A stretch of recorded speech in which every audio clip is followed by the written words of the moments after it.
The static on the old radio crackled, followed by a voice, thin, shaky, and almost drowned by the background hum of a dying world. "If anyone's still out there, this is Station 9. We are falling back. They breached the walls. Don't come here. I repeat, don't come here." Then silence. Eli Grant stared at the radio, his fingers hovering over the dial.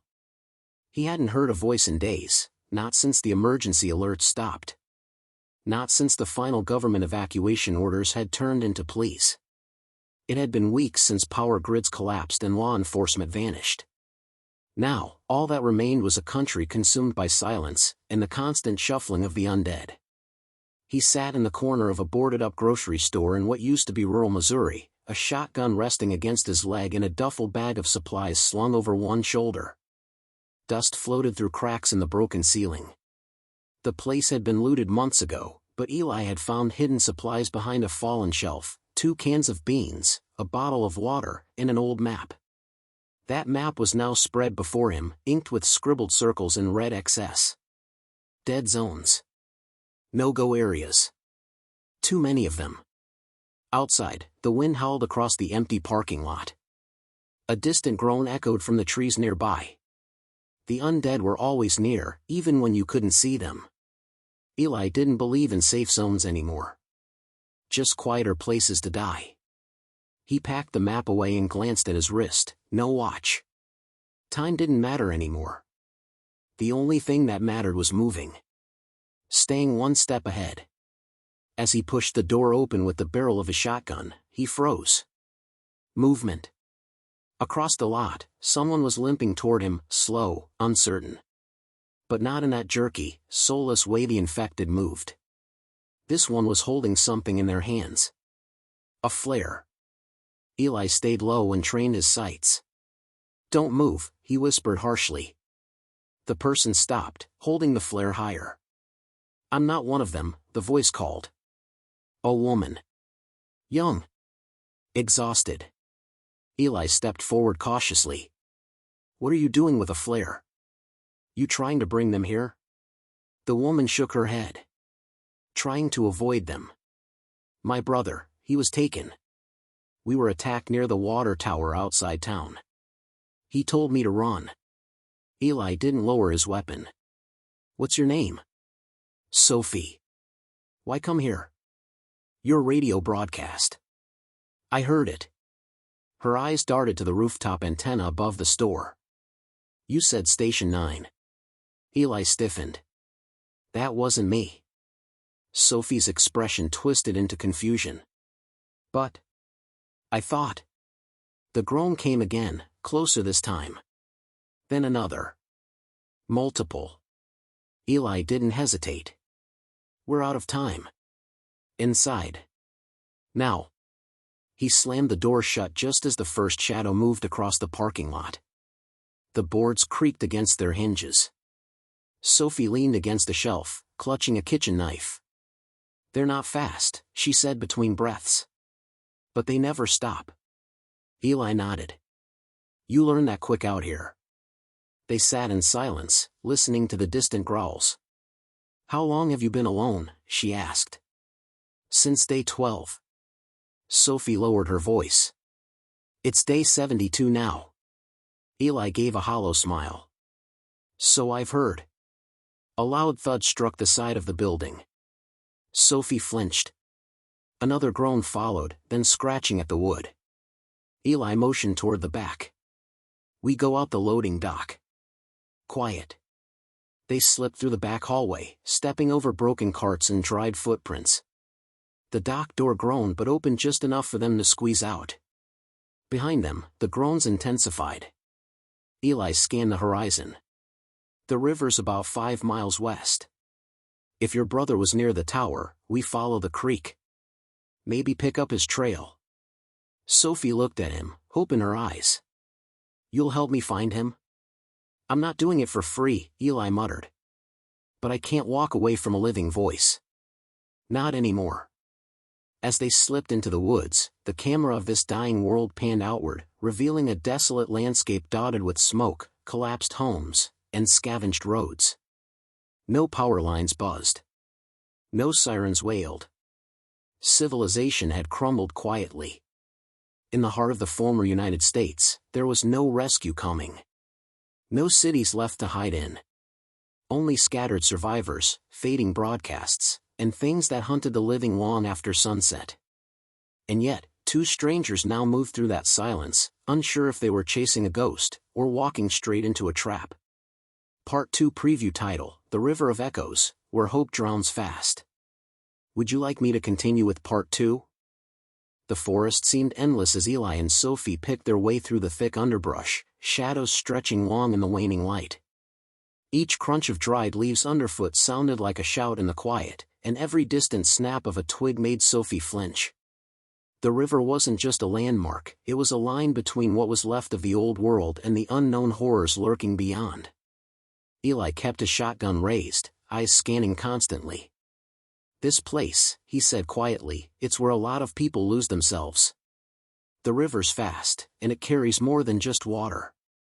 You hear stories, voices, memories, sometimes the dead follow it." Sophie swallowed hard. "Like ghosts? Maybe. Or maybe it's just the wind." He wasn't sure himself. There were things in this world no one could explain anymore. They walked in silence for a long time until the faint sound of rushing water reached them. Relief washed over Sophie's face. "We're close." Ahead, the river churned over rocks, wild and untamed, cutting through the broken land like a scar. They moved carefully down the bank, eyes alert. Suddenly, Sophie stopped. "Look!" There, half buried in the mud near the water's edge, was a torn piece of fabric, faded but familiar. A jacket, ripped and stained. Sophie's heart pounded. That could be him. Eli nodded, crouching down to examine it. "Maybe. Or maybe it's just a trap." Before Sophie could ask what he meant, a low groan echoed from the trees behind them. "Move!" Eli hissed, grabbing her arm. They sprinted toward a fallen log for cover. From the shadows, shapes emerged, slow, relentless figures with empty eyes and rotting flesh. The undead. Eli fired a shotgun, the blast echoing through the forest. One zombie dropped, but three more shuffled forward, unfazed. Sophie grabbed a broken branch and swung wildly, desperation fueling her strikes. "We have to get across the river." "They can't swim." Eli nodded grimly. "The old bridge is out, but there's a shallow spot up ahead. We can cross there."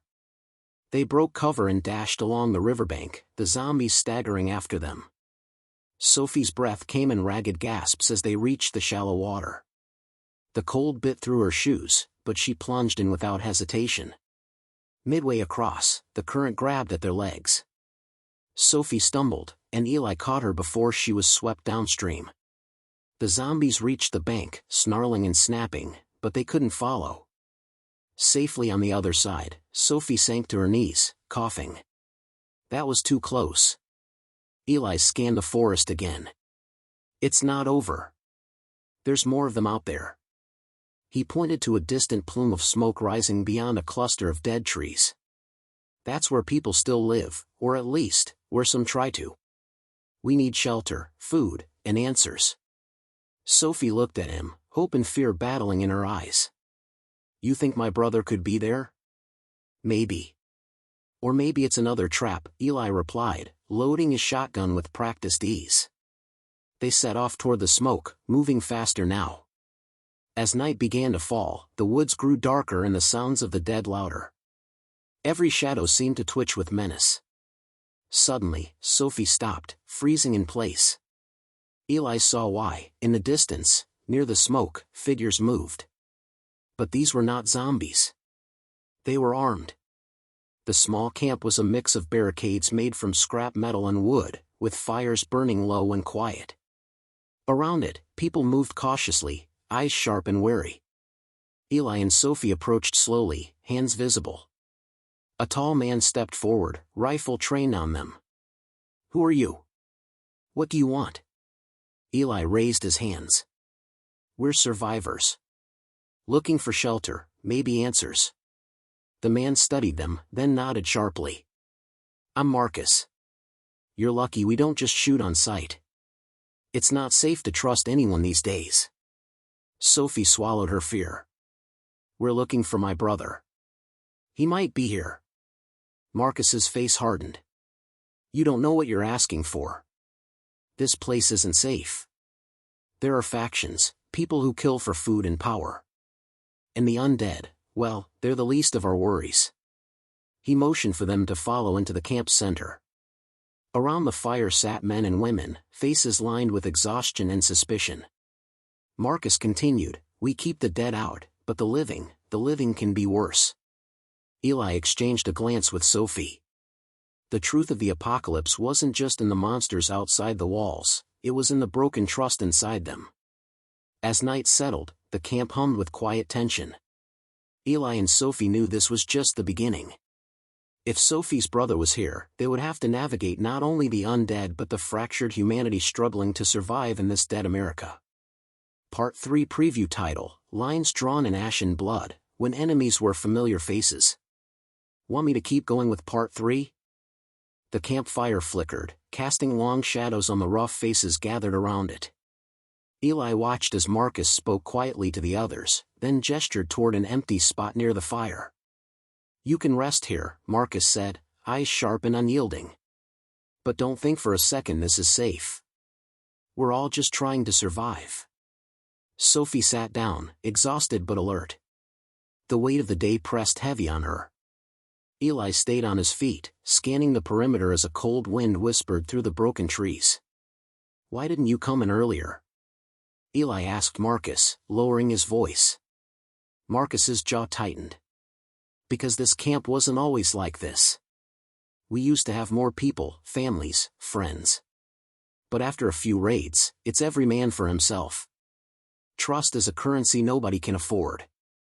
From the corner, a woman with a scar across her cheek glared at Sophie. You don't look like you belong here. Why should we trust you? Sophie swallowed but met her gaze steadily. I'm looking for my brother. He's alive. I have to find him.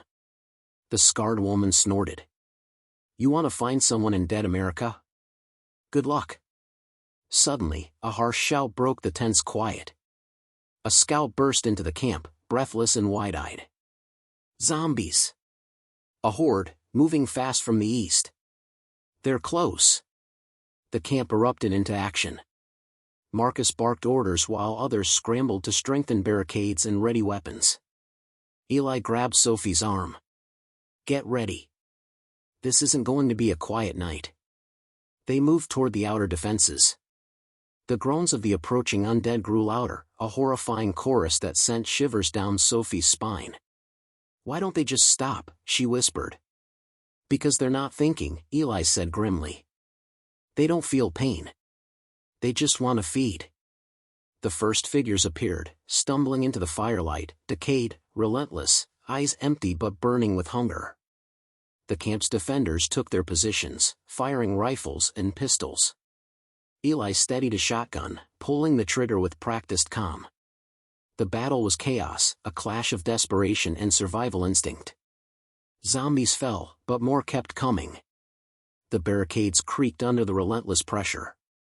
Sophie found herself back-to-back with the scarred woman, fighting off a staggering creature with a broken plank. Name's Mara, the woman growled between strikes. You're tougher than you look. Sophie barely had time to reply before a second wave hit. The camp's defenses started to crumble. Fall back to the safe zone. Marcus shouted.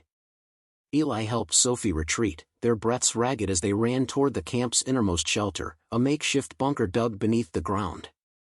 Inside, the survivors locked the heavy metal door and sat in the dark, panting and covered in sweat. Marcus lit a lantern, the flickering light revealing haunted faces. We can't stay out there, he said.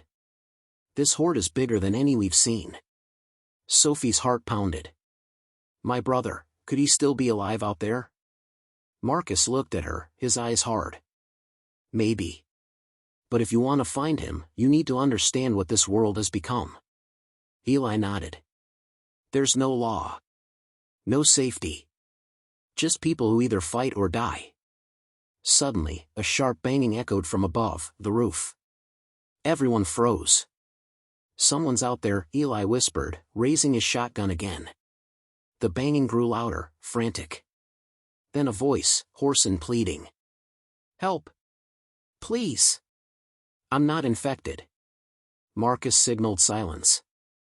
If they're lying, this place is lost. The door rattled violently. Eli and Marcus exchanged a grim look. Let me handle this, Eli said. He opened the hatch cautiously, peering out into the night. A figure stumbled inside, a young man, covered in dirt and blood but clearly alive. I'm Jacob, he gasped. I was with your group, but I got separated during the attack. The camp up north, it's gone. Mara looked at him skeptically. How do we know you're not one of them? Jacob lowered his hands. I swear. I'm human. For a long moment, no one moved. Finally, Marcus said, we don't have the luxury of trust anymore. The group settled back into the bunker, the weight of the night pressing down on them. Sophie clenched her fists.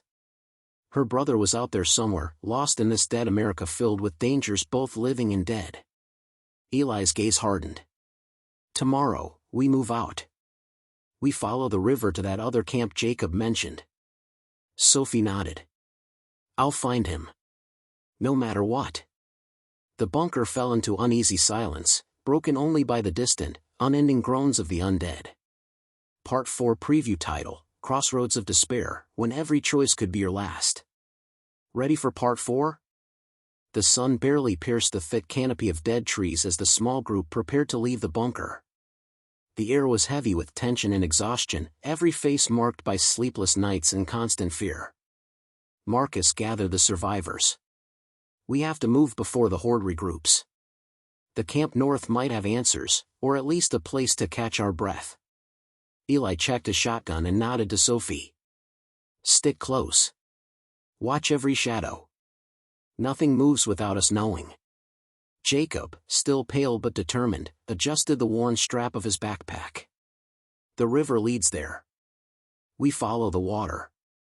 As they stepped out, the world felt colder, emptier. The ruins of dead America stretched endlessly, with abandoned cars and crumbling buildings swallowed by creeping vines. Silence hung heavy, broken only by distant, eerie groans. Hours passed. The group moved cautiously along the riverbank, navigating jagged rocks and fallen trees. With each step, Sophie's mind drifted to her brother, his laugh, his stubborn courage, the last time they'd spoken. Do you think he's really alive? She whispered to Eli. He glanced at her, face grim. I don't know. But hope is what keeps us moving. The forest opened into a clearing where a dilapidated gas station stood, its windows shattered, pumps rusted. The place was eerily quiet. Marcus raised his hand. We rest here. Look sharp. Inside, they scavenged what they could, canned food, bottles of water, a flickering flashlight. But the unease never left. Sophie's eyes kept darting to the shadows. Suddenly, a muffled sound came from outside, a soft, shuffling noise. Zombies? Sophie breathed. No, Marcus said, tense. Too slow, too deliberate. Before anyone could react, a figure stepped into the flickering light. A young woman, gaunt and dirty, but clearly human. Please, she said, voice cracked. Help me. Eli kept his shotgun steady. Who are you? What do you want? I'm Anna. I've been hiding near the old town. They took my family. I escaped. Marcus's eyes narrowed. Why come to us?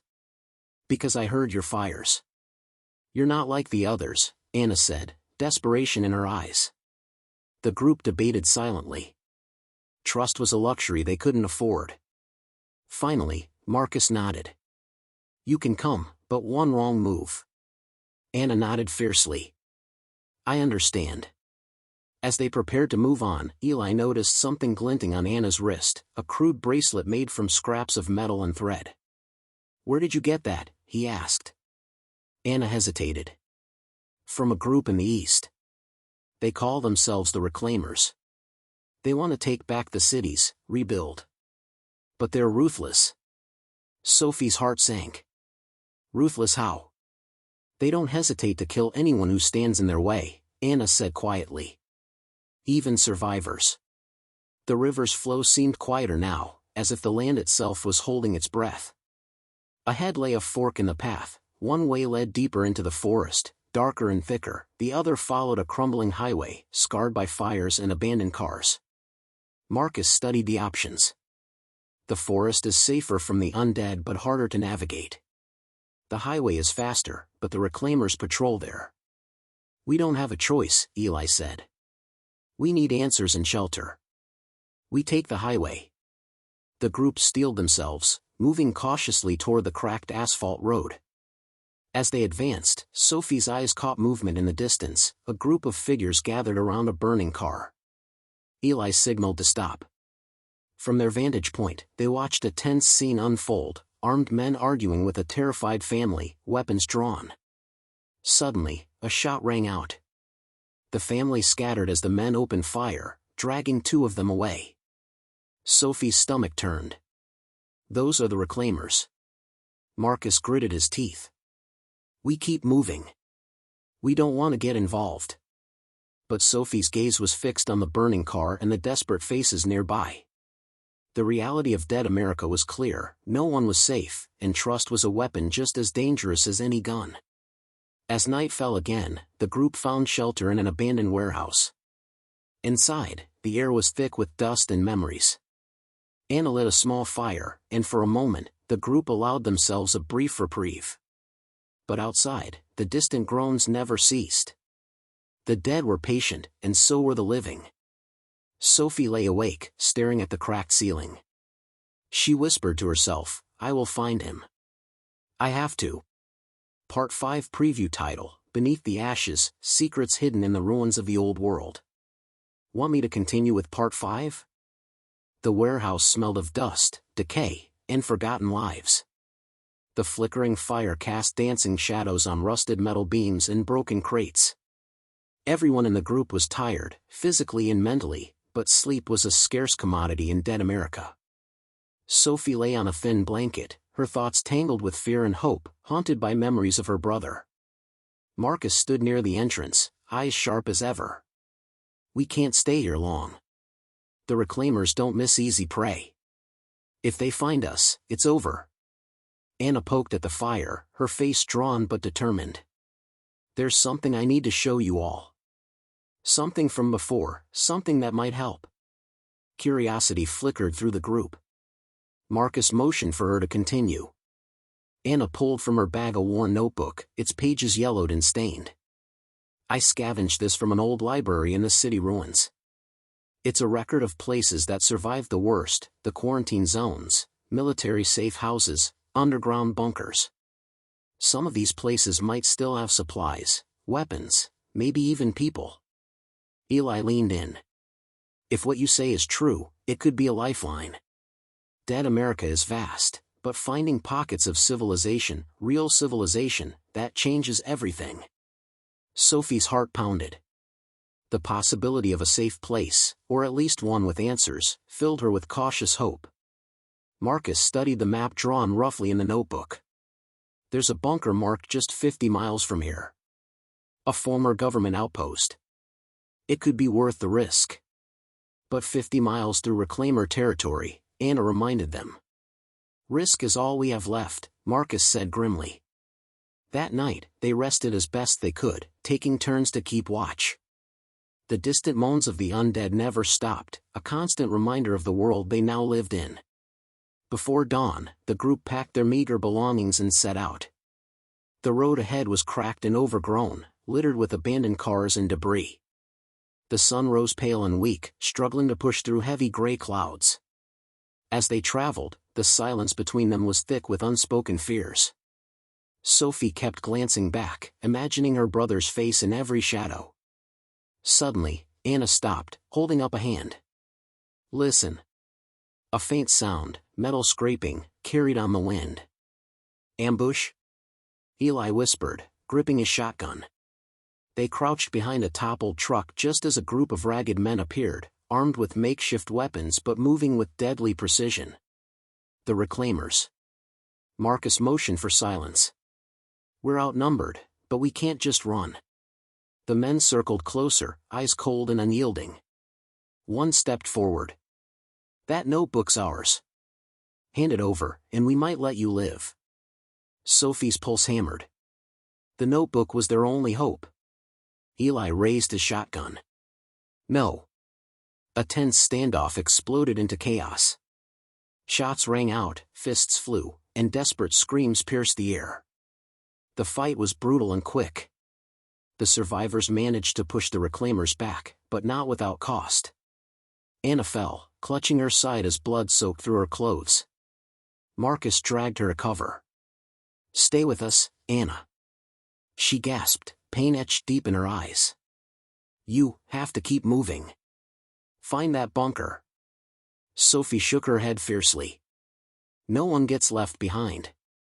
Anna smiled weakly. Dead America doesn't forgive. The Reclaimers regrouped and retreated into the shadows, but the survivors knew this was just the beginning. They pressed on, their pace slower, heavier with grief. As dusk fell, the bunker finally came into view, a cold, concrete structure half buried in overgrowth, its steel door rusted but intact. Marcus and Eli worked together to pry it open. The heavy door groaned but gave way. Inside, the air was stale but dry. Emergency lights flickered on, illuminating narrow hallways and rooms lined with metal crates. Sophie's heart raced. This might be our chance, Marcus said softly. They began to explore, searching for supplies, weapons, anything to improve their chances. In one room, they found shelves stocked with canned food, medical kits, and batteries, treasures in this new world. In another, a dusty radio hummed faintly. Marcus fiddled with the controls until a crackling voice emerged. Survivors, safe zone, coordinate Alpha. Sophie's eyes widened. A safe zone? Maybe there are others like us. Marcus nodded grimly. Then we're not alone. And maybe, just maybe, there's a future worth fighting for. But outside, the wind howled through the broken world, carrying the endless groans of the dead. Part 6 preview title, Echoes of the Past, Uncovering Dark Truths in the Bunker. Would you like me to continue with Part 6? The bunker's cold, stale air pressed heavily on the group as they settled in. The faint hum of the emergency lights was the only sound apart from their quiet breaths. Outside, the world remained silent, too silent. Marcus paced the narrow hallway, his mind racing with possibilities. This place was clearly important before everything fell apart. If we can figure out what happened here, maybe we can understand the bigger picture. Sophie ran her fingers over the cracked surface of a rusted metal filing cabinet. There has to be records, files, something. Anna, still weak but determined, shuffled over to a terminal half buried in dust. Let me see if I can power it up. After several attempts, the screen flickered alive, revealing a login prompt. Eli glanced around nervously. Hurry. If the Reclaimers come back, we won't have a second chance. Anna's fingers flew over the keyboard.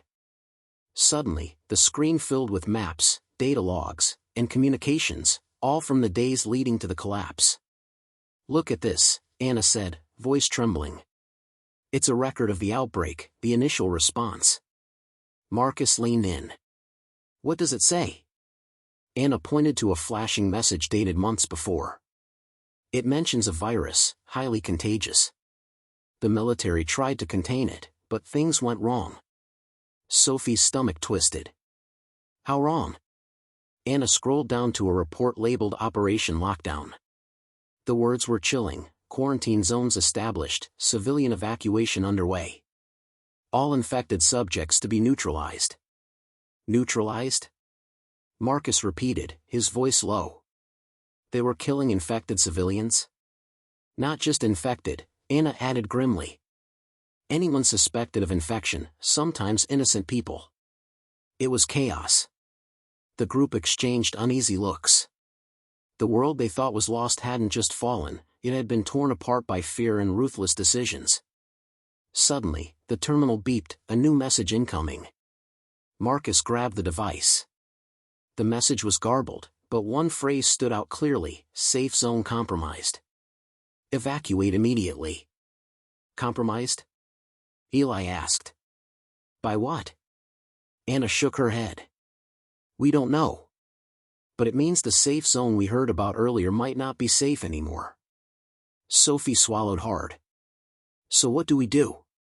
Marcus took a deep breath. We can't stay here. We need to move, find another way to survive, and maybe find others. The group prepared to leave, their hope tempered by the bitter truth: survival in dead America was a constant battle, not just against the dead, but against the shadows of humanity's collapse. As they stepped out, the wind carried a new sound, distant, mechanical, and terrifying. The reclaimers were coming back, and this time, they weren't alone. Part 7 Preview Title: Shadows in the Dark, Facing New Enemies and Old Fears. Would you like me to continue with Part 7? The night had fallen hard, swallowing the bunker and the cracked world outside in near total darkness. The group moved cautiously, their footsteps muffled by dust and debris. The faint glow from their flashlights cast eerie, elongated shadows that seemed to move with a life of their own. Marcus signaled everyone to stop. Ahead, beyond the broken windows, movement flickered, too deliberate to be the restless undead. They're back, he whispered. And not just the reclaimers this time. Sophie tightened her grip on the makeshift spear she'd fashioned from broken metal and wood. Eli raised his shotgun, eyes scanning the darkness. From the shadows emerged a new threat, a group of scavengers, faces painted in grim camouflage, armed with rifles and crude explosives. Their presence was organized, disciplined, a far cry from the chaotic reclaimers. One of them stepped forward, raising his hands in a mock peace gesture. We don't want trouble, he said, voice rough but calm. But this bunker belongs to us now. Marcus's jaw tightened. We found it first. The scavenger smirked. First to find it means first to hold it. Dead America's rules changed a long time ago. It's survival by strength now. Sophie felt a chill creep up her spine. This wasn't just a fight for supplies, it was a clash of new powers rising from the ashes. Negotiations quickly dissolved. The scavengers advanced, weapons aimed, their eyes cold and merciless. Gunfire erupted, echoing off concrete walls, shattering the fragile silence. Amid the chaos, Sophie spotted movement near the entrance, figures emerging from the shadows. The undead, drawn by noise and violence. Zombies, she yelled, heart pounding. The group fought desperately, fending off both human and undead threats. Eli's shotgun roared as he pushed back the advancing horde. Marcus and Anna threw makeshift explosives, buying precious seconds. But the numbers were overwhelming.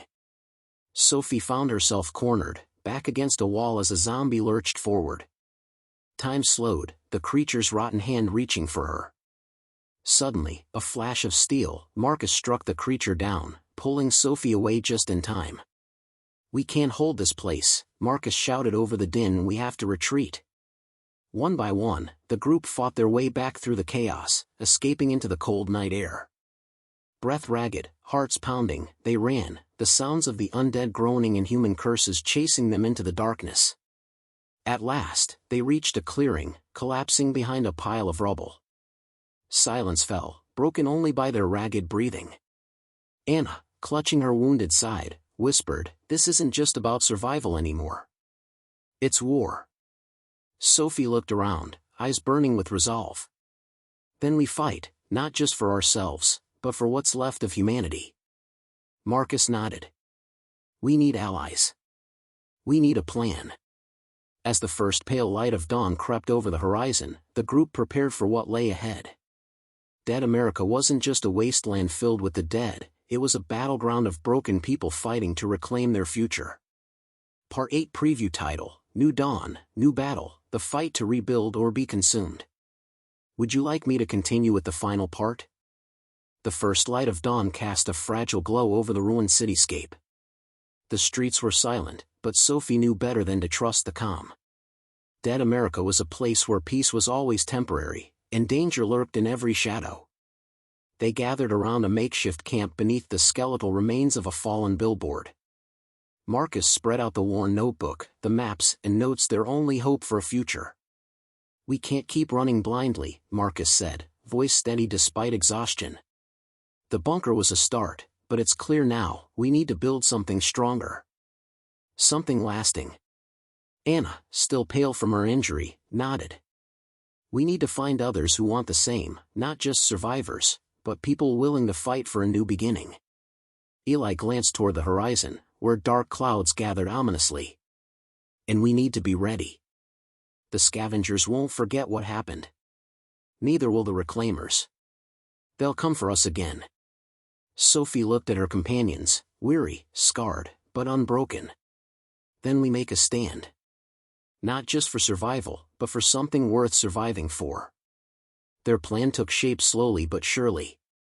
They would move toward the coordinates marked in the notebook, searching for the rumored safe zone, a place where power might be restored, where laws might be rebuilt, and where people could reclaim their humanity. But the journey would be perilous. They had to avoid hostile factions, evade the undead hordes, and navigate a land where every step could mean death. As they packed their few belongings, Sophie's thoughts drifted to her brother, to the family she had lost, and to the future she desperately wanted to protect. The road ahead was uncertain, but for the first time in a long while, hope flickered like a fragile flame in the darkness. Together, they set out into the breaking dawn, each step a defiant act of survival. Because in dead America, life wasn't about power or law, it was about fighting for every breath, every moment, every chance to build something new. And that was what really mattered.